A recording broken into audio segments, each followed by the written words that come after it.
अस्सलामुअलैकुम। मैं हूँ साइमा इसहाक और आलमी अदब से बरतानवी अदीब रोआल्ड डाहिल का एक अफसाना लेकर हाजिर हुई हूँ, जिसका तर्जुमा किया है शौकत नवाज नियाजी ने। अफसाने का उन्वान है सबूत। साफ सुथरे और गर्म कमरे के पर्दे बंद थे। 2 टेबल लैंप मैरी मेलोनी की कुर्सी और सामने रखी खाली कुर्सी पर रोशनी फेंक रहे थे। एक जानिब दराजों वाली मेज पर एक ट्रे में 2 ऊंचे ग्लास सोडा वाटर और विस्की की बोतल रखी थी। उनके साथ एक थर्मस में बर्फ पड़ी थी। मैरी मेलोनी अपने शौहर के काम से वापस लौटने का इंतजार कर रही थी। वक्तन फवक्तन वो निगाहें उठाती और किसी परेशानी के बगैर दीवार पर नस्ब क्लॉक को देखती और मुतमईन हो जाती कि गुजरते हुए हर पल के साथ उसके शौहर की वापसी मजीद करीब आ रही है। उसके चेहरे मोहरे और हरकतों सकनात से खुशी और सुकून आया था। जब वो अपनी कढ़ाई के काम की जानिब सर झुकाती तो उस पर एक अजीब सी आसूदगी तारी होती। 6 माह से उम्मीद से होने की बिना पर उसका शफाफ चेहरा दमक रहा था। उसके होंठ नर्म नाजुक और उसकी तमानियत भरी स्याह आंखें पहले से ज्यादा बड़ी और रोशन दिखाई देने लगी थी। जब क्लॉक पर 5 बजने में 10 मिनट दिखाई दिए तो वो बाहर की जानिब मुतवज्जह हुई। चंद मिनट बाद हमेशा की तरह ऐन वक्त पर उसे बाहर बजरी पर गाड़ी के टायरों के चिरचिराहट सुनाई दी। फिर कार का दरवाजा बंद हुआ और खिड़की के साथ साथ कदमों की चाप सुनाई दी। दरवाजे में चाबी घूमने की आवाज उभरी और वो अंदर दाखिल हुआ तो उसने अपनी सिलाई कढ़ाई एक जानिब रखी और उसकी जानिब बढ़ी और उसके गाल पर एक बोसा सब्त किया। वो बोली, हेलो डार्लिंग। उसने जवाब दिया, हेलो डार्लिंग। उसने अपने शौहर का कोट लिया और उसे अलमारी में टांग दिया। फिर वो मेज के पास पहुंची और दोनों के लिए 2 गिलासों में विस्की उंडेली। अपने लिए कदरे ज्यादा सोडा वाटर और अपने शौहर के लिए विस्की कदरे ज्यादा। चंद लम्हों बाद वो वापस अपनी कुर्सी पर अपनी सिलाई कढ़ाई के साथ बैठी थी। उसके सामने उसका शौहर दोनों हाथों में अपना ग्लास थामे बैठा था। वो होले होले अपने ग्लास को हिला रहा था। कमरे के सुकूत में गिलास में बर्फ की खनखनाहट फैल रही थी। दिन का यही वक्त उसके लिए पुरमसरत तरीन हुआ करता था। वो जानती थी कि अपनी विस्की का पहला जाम खत्म करने तक वो खामोश बैठना पसंद करता है। दूसरी जानिब सारा दिन घर की तवील तन्हाई के बाद वो उसकी मौजूदगी में खामोश बैठने पर ही खुश थी। उस शख्स की मौजूदगी ही मेरे मेलोनी को खुशी से निहाल कर देती, जैसे समंदर किनारे बैठा कोई धूप की तमाज़त से लुत्फ अंदोज हो रहा हो। तन्हाई में उसकी वो मर्दाना तमतमाहट जो मेरी के रगों पे में उतर जाती। उसका कुर्सी में लेटने के अंदाज में बैठना, दरवाजे से अंदर दाखिल होना, लंबे डग भरते कमरे में चलना। उसकी निगाहें जब मेरी के चेहरे पर मरकूज होती तो इनमें वो दूर कहीं न जाने कहाँ देखने का तासुर, उसके होंठों की अजीब सी बनावट मेरी को दीवाना बना देती। खुसूसन थकावट के बावजूद उसका खामोशी से अपनी विस्की का गिलास हाथ में थामे बैठे रहना मेरी को बहुत भाता। हत्ता के विस्की के 1-2 जाम से वो एक मर्तबा फिर तरोताज़ा हो जाता। थक गए हो डार्लिंग?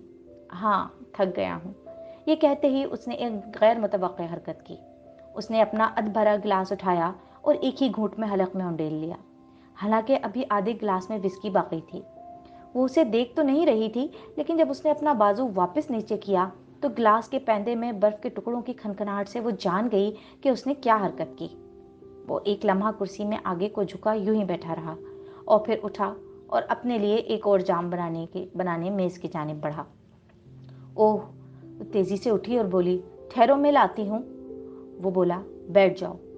जब वो लौटा तो मेरी ने देखा कि बहुत कम सोडा वाटर डालने की वजह से उसकी विस्की गहरे पीले रंग की हो रही थी। डार्लिंग, मैं तुम्हारे स्लीपर लाऊं? नहीं। वो उसे गहरे जर्द रंग का मशरूब पीते देखती रही। उसे शराब में विस्की की मिकदार ज्यादा होने की वजह से ग्लास में रोगनी लहरें चकराती दिखाई दे रही थी। वो बोली, कितनी बुरी बात है कि तुम जैसे पुराने पुलिस अफसर को भी सारा दिन इधर उधर पैदल खपाते रहते हैं। वो खामोश रहा।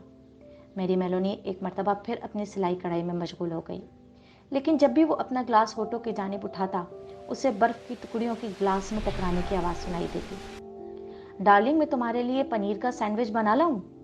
आज जुमेरात है, इसलिए मैंने खाना नहीं बनाया। वो बोला, नहीं। वो बोलती गई, अगर तुम थक गए हो और खाने के लिए बाहर नहीं जाना चाहते तो अभी भी वक्त है। फ्रीजर में बहुत सारा गोश्त रखा है। तुम यहीं बैठे रहो, मैं कुछ बना कर लाती हूँ। यहीं कुर्सी पर बैठे बैठे ही खा लेना। वो उसके जवाब, एक मुस्कुराहट या अज़बात में सर हिलाने की मुंतज़िर रही। वो फिर बोली, चलो पहले मैं तुम्हें पनीर और बिस्किट ही ला देती हूँ। वो बोला, मुझे कुछ नहीं चाहिए। वो अपनी कुर्सी में कुसमुसाई। उसकी बड़ी आंखें अभी तक उसके चेहरे पर मरकूज थीं। लेकिन तुम्हें कुछ तो खाना होगा, मैं बना कर लाती हूँ। तुम्हारा जब भी जी चाहे खा लेना। वो उठ खड़ी हुई और अपनी सिलाई कढ़ाई का सामान लैंप के साथ पड़ी मेज पर रख दिया। वो बोला, बैठ जाओ, बस सिर्फ 1 मिनट के लिए बैठ जाओ। यही वो लम्हा था कि वो परेशान होने लगी। वो फिर बोला, बैठ जाओ, बैठ जाओ। वो अपनी बड़ी बड़ी परेशान सी आंखों से उसे देखते हुए होले से दोबारा कुर्सी में बैठ गई। वो अपनी दूसरी विस्की भी खत्म कर चुका था और अब शिकन आलूद पेशानी के साथ अपने ग्लास को घूर रहा था। वो बोला, सुनो, मुझे तुम्हें कुछ बताना है। क्या हुआ डार्लिंग, क्या बात है? वो अब मुकम्मल तौर पर साकित बैठा था। उसका सर झुका हुआ था और साथ रखे लैंप की रोशनी उसके चेहरे के ऊपरी हिस्से पर पड़ रही थी। उसके होंठ और थोड़ी तारीकी में उछल थे। उसकी बाईं आंख के करीब एक रग फड़क रही थी। तुम्हें ये बात सुनकर कुछ सदमा तो पहुंचेगा, लेकिन बहुत गौर व फिक्र करने के बाद मैं इस नतीजे पर पहुंचा हूं कि तुम्हें फौरन बता देना ही वाहिद हल है। उम्मीद है तुम सारा इल्जाम मुझ पर नहीं धरोगी। फिर उसने सब कुछ कह दिया। बताने में ज्यादा देर न लगी, शायद 4-5 मिनट, और वो इस दौरान साकित बैठी उसे देखती रही। उसकी आंखों में खौफ के आसार नुमायां थे। हर लफ्ज के साथ उसे यूं लगता था कि वो उससे दूर और मजीद दूर होता जा रहा है। वो एक मर्तबा फिर बोला, तो ये है सारा मामला। मैं जानता हूं कि तुम्हें ये सब बताने का ये मुनासिब वक्त नहीं है, लेकिन मेरे पास और कोई चारा नहीं था। तुम पैसे वगैरह की फिक्र मत करना, मैंने तुम्हारा मुनासिब देखभाल करने के लिए बंदोबस्त भी कर लिया है। लेकिन किसी शोर शराबे या तनाज़े की ज़रूरत नहीं है। ये सब मेरी नौकरी के लिए ठीक ना होगा। उसका पहला रद्द अमल था कि वो सारी बात को झूठ समझे, उसे मुस्तरद कर दे। उसे यूं लगा जैसे उसने ये सब कहा ही नहीं और उसने जो कुछ सुना वो सब एक ख्वाब था, वाहिमा था। शायद अगर वो फिर से अपने काम में मसरूफ हो जाए, यूं समझे जैसे उसने कुछ सुना ही नहीं, तो फिर कुछ देर बाद वो एक लिहाज से बेदार हो जाए। उसे यकीनन एहसास होगा कि ये सब कुछ वकूअ पज़ीर ही नहीं हुआ। मैं खाना लाती हूँ, वो सरगोशी के आलम में बोली। इस मर्तबा उसके शौहर ने उसे ना रोका। वो तहखाने की जानिब बढ़ी तो उसे अपने कदम ज़मीन पर रखने का एहसास नहीं हो रहा था। उसे कुछ भी महसूस नहीं हो रहा था, सिवाय हल्की सी मतली और वहीं पर उबकाई कर देने की ख्वाहिश का एहसास। अब उसकी हर हरकत तकरीबन खुदकार सी थी। तहखाने की सीढ़ियाँ उतरना, रोशनी का बल्ब जलाना, डीप फ्रीजर का ढक्कन उठाना और उसमें हाथ डालकर टटोलना। जो भी चीज़ सबसे पहले उसके हाथ लगी उसे पकड़ना। उसके हाथ में जो कुछ भी था उसे बाहर निकाला और उस पर एक नज़र डाली। उस पर भूरे रंग का मोमी कागज़ लिपटा हुआ था। उसने कागज़ उतारा और फिर से उसे देखा। बकरे की रान। तो फिर ठीक है, ऐसा ही सही, आज रात खाने में बकरे की रान ही सही।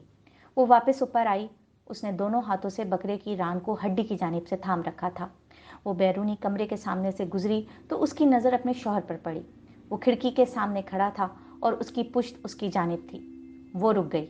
उसकी आहट सुनकर वो मुड़े बगैर बोला, ओह खुदा के वास्ते मेरे लिए खाना मत बनाना, मैं बाहर जा रहा हूँ।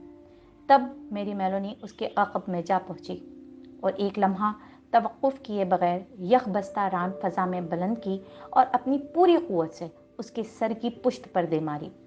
न जाने कितने दिनों से फ्रीज़र में रखी रान फौलाद की मानिंद सख्त हो चुकी थी।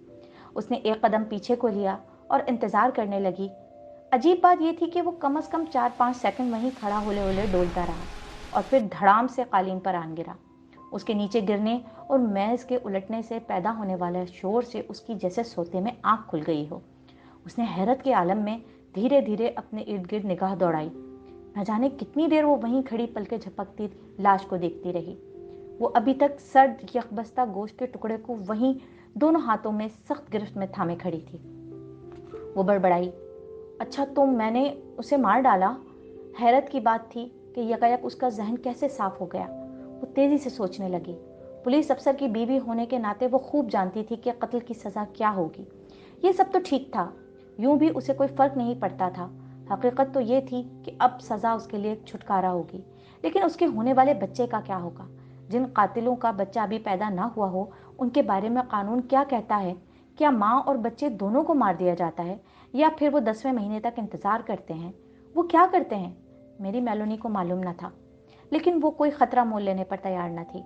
वो रान उठाए किचन में दाखिल हुई, उसे एक बर्तन में रखा और अवन को चालू किया और बर्तन उसके अंदर धकेल दिया। फिर उसे अपने हाथ धोने के बाद भागती हुई ऊपरी मंजिल पर बेडरूम में पहुंच गई। वो आईने के सामने बैठ गई, अपने बाल संवारे, अपने होठों पर लिपस्टिक, चेहरे पर मेकअप दुरुस्त किया और अपने अक्स के सामने मुस्कुराने की कोशिश की। मुस्कुराहट अजीब सी थी। उसने फिर कोशिश की। वो खुशगवार लहजे में बोली, हेलो सैम। उसकी आवाज़ भी अजीब सी थी। सैम, मुझे कुछ आलू चाहिए और हाँ, मटरों का एक डिब्बा भी। अब बेहतर था। मुस्कुराहट और आवाज़ दोनों पहले से कदरे बेहतर थे। उससे चंद मरतबा मजीद मशक की। फिर वो भागती हुई नीचे आई, अपना कोट उठाया और अकबी दरवाजे से बाहर निकली। बागीचे से होते हुए वो सड़क पर पहुंच गई। अभी 6 ना बजे थे और जनरल स्टोर की बत्तियां रोशन थी। वो काउंटर के पीछे खड़े शख्स को देखकर मुस्कुराई और चहक कर बोली, हेलो सैम। ओह, शाम बखैर मिसेस मेलोनी, कैसी हैं आप? सैम, मुझे कुछ आलू चाहिए और हाँ, मटरों का एक डब्बा भी। वो मुड़ा और अपने पीछे शेल्फ से मटरों का एक डब्बा उठाया। वो बोलने लगी, पैट्रिक बहुत थक गया है और खाने के लिए बाहर नहीं जाना चाहता। आप तो जानते हैं हम हर जुमेरात का खाना बाहर खाने जाते हैं, लेकिन मैंने देखा तो घर में कोई भी सब्जी मौजूद नहीं थी। आपको गोश्त भी चाहिए मिसेस मेलोनी? नहीं, गोश्त है, शुक्रिया। फ्रीज़र में बकरे की एक रान पड़ी है। ओह, मुझे फ्रीज़र का जमा हुआ गोश्त पकाना अच्छा तो नहीं लगता, लेकिन अब क्या करूं सैम? क्या ख्याल है, ठीक रहेगा? जनरल स्टोर का मालिक बोला, मेरे ख्याल में तो इससे कोई फ़र्क नहीं पड़ता। ये आलू ठीक रहेंगे? ओह हाँ, बिल्कुल ठीक हैं, 2 किलो दे दें। और कुछ? दुकानदार ने अपना सर एक जानिब झुकाया और मुस्कुराते हुए बोला, खाने के बाद खाने के बाद उसे क्या खिला रही हैं आप क्या कहते हैं सैम? दुकानदार ने अपने स्टोर पर एक नज़र दौड़ाई। पनीर केक के बारे में क्या ख्याल है? मुझे मालूम है पनीर केक बहुत पसंद है। वो बोली, ज़बरदस्त, पनीर केक उसका पसंदीदा है। जब सारा सामान कागज़ में लिपट गया और उसने अदायगी कर दी तो वो मुस्कुराकर बोली, बहुत शुक्रिया सैम, शब बखैर, खुदा हाफिज़ मिसेस मेलोनी, और शुक्रिया। तेज कदमों से वो अपने घर लौटते हुए सोचने लगी कि वो क्या कर रही है। वो अपने घर वापस जा रही है, जहां उसका शौहर रात के खाने पर इंतजार कर रहा है। उसे जल्दी खाना तैयार करना होगा और लजीज खाना तैयार करना होगा, क्योंकि वो बेचारा बहुत थका हारा आया है। और अगर घर के अंदर दाखिल होते हुए उसे किसी गैर मामूली या अफसोसनाक या खौफनाक चीज़ का सामना हो जाए, तो फितरी बात है कि वो सदमे, गम अंदोह और खौफ के मारे पागल ही तो हो जाएगी। ऐसी बात नहीं थी कि वो किसी ऐसे वाक़े की तवक्को कर रही थी। वो तो बस सब्जियां लेकर अपने घर वापस जा रही थी। मिसेस मेलोनी जुमेरात की शाम अपने शौहर के लिए रात का खाना तैयार करने सब्जियां खरीद कर अपने घर वापस जा रही थी। उसने खुद से कहा, यही रास्ता है, हर चीज़ को दुरुस्त और फितरी अंदाज में करना है। हर चीज़ मुकम्मल तौर पर फितरी अंदाज में हो तो किसी किस्म की अदाकारी की कोई ज़रूरत ना होगी। जब वो अकबी दरवाजे से किचन में दाखिल हुई तो मुस्कुराते हुए ज़ेरे लब एक धुन गुनगुना रही थी। वो पुकारी, पैट्रिक, कैसे हो डार्लिंग? उसने पार्सल किचन के मेज पर रखा और बैरूनी कमरे में दाखिल हुई।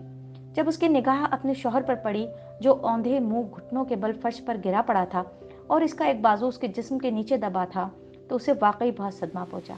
साल साल की मोहब्बत और उसके जज्बात यकायक उसके अंदर सैलाब की मानंद उमड़ आए। वो भागकर उसके करीब पहुंची, घुटनों के बल गिरी और हिचकियों सिसकियों के साथ रोने लगी।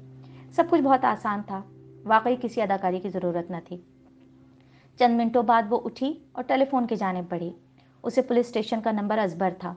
जैसे ही दूसरी जानिब से किसी की आवाज़ सुनाई दी, वो चीखी, जल्दी करें, फौरन पहुँचें, पैट्रिक मर गया है।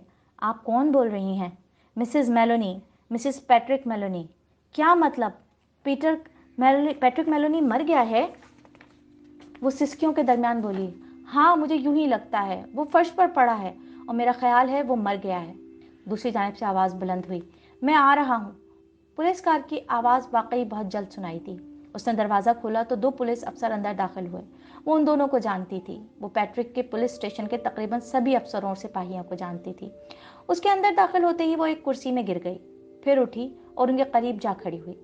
उनमें एक, जिसका नाम ओमिली था, लाश के करीब बैठा था। वो चिल्लाई, वो मर गया है? हाँ, वो मर चुका है। क्या हुआ है? उसने मुख्तसरन सारा माजरा कह डाला। जनरल स्टोर जाना, वापस आना और उसे यूं फर्श पर गिरे देखना। वो बोलती गई और रोती गई और बोलती गई। इस दौरान लाश का मुआयना करते हुए नूनन को लाश के सर की पुष्ट पर जमा हुआ खून दिखाई दिया। उसने जख्म का निशान ओमेली को दिखाया तो वो फौरन टेलीफोन की जानिब लपका। जल्द ही घर लोगों से भरने लगा। पहले एक डॉक्टर, फिर 2 पुलिस सुराग रसां जिनमें वो एक का नाम जानती थी, फिर एक पुलिस फोटोग्राफर आया जिसने तस्वीरें बनाई, फिर एक और शख्स ने उंगलियों के निशानात का मुआयना किया। वो सब काफी देर तक लाश के गिर्द सरगोशियां करते रहे। पुलिस सुराग रसां और उससे मुतवातिर सवाल पूछते रहे, लेकिन इसका रवैया रहमदिलाना और नर्म रहा। उसने एक मर्तबा फिर अपनी सारी कहानी सुनाई, लेकिन इस मर्तबा बिल्कुल शुरू से। जब पैट्रिक घर पहुंचा और वो कढ़ाई कर रही थी, और पैट्रिक बहुत थका हुआ था, इतना थका हुआ कि उसका खाने के लिए बाहर जाने का जी नहीं चाह रहा था।